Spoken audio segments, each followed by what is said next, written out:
Breaking news ఇస్తున్న Munugode MLA Komatireddy Rajagopal Reddy మరోసారి సంచలన వ్యాఖ్యలు చేశారు. అధికారులపై సీరియస్ అయ్యారు. చండూరు మండలం ఎంపీడీఓ ఆఫీసులో జరిగిన సర్వసభ్య సమావేశంలో హాట్ కామెంట్స్ చేశారాయన. ఎవరెవరో అవినీతి పరులలో ఏ అధికారులు డబ్బులు తీసుకుని పనిచేస్తున్నారో తన వద్ద సమాచారం ఉందన్నారు. అవినీతి అధికారులను వదిలిపెట్టానని హెచ్చరించారు. తనకు 10 సార్లు ఎమ్మెల్యేగా చేసే అవసరం లేదని స్పష్టం చేశారు. 2 సార్లు ఎమ్మెల్యేగా ఉన్నా ఇక చాలు అని రాజగోపాల్ రెడ్డి అన్నారు. ఎమ్మెల్యే వ్యాఖ్యలతో రెవెన్యూ సహా పలు విభాగాల అధికారుల్లో కలవరం మొదలైంది. డబ్బు తీసుకుంటుండ్రు, ఎవరెవరు ఎంత పని చేస్తున్నారు చండూరు మండలంలో అధికారుల లిస్టు తీసుకొస్తా. అందరినీ చూస్తా, నేను ఎవరిని వదిలిపెట్టేది లేదు. అదేం 10 సార్లు ఎమ్మెల్యే ఉండాల్సిన అవసరం లేదు. ఉన్న 2 సార్లు ఎమ్మెల్యే గట్టిగా ఉన్నా సరిపోతుంది. అంతేనా కదా?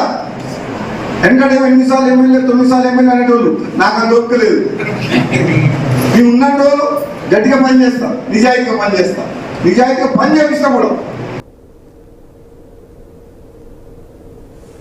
డబ్బు తీసుకుంటుండ్రు, ఎవరెవరు ఎంత పని చేస్తున్నారు చండూరు మండలంలో అధికారుల లిస్టు తీసుకొస్తా. అందరినీ చూస్తా, నేను ఎవరిని వదిలిపెట్టేది లేదు. అదేం 10 సార్లు ఎమ్మెల్యే ఉండాల్సిన అవసరం లేదు. ఉన్న 2 సార్లు ఎమ్మెల్యే గట్టిగా ఉన్నా సరిపోతుంది. అంతేనా కదా? ఎందుకంటే 8 సార్లు ఎమ్మెల్యే 9 సార్లు ఎమ్మెల్యే అనేటోళ్ళు నాకు అంత ఓపిక లేదు.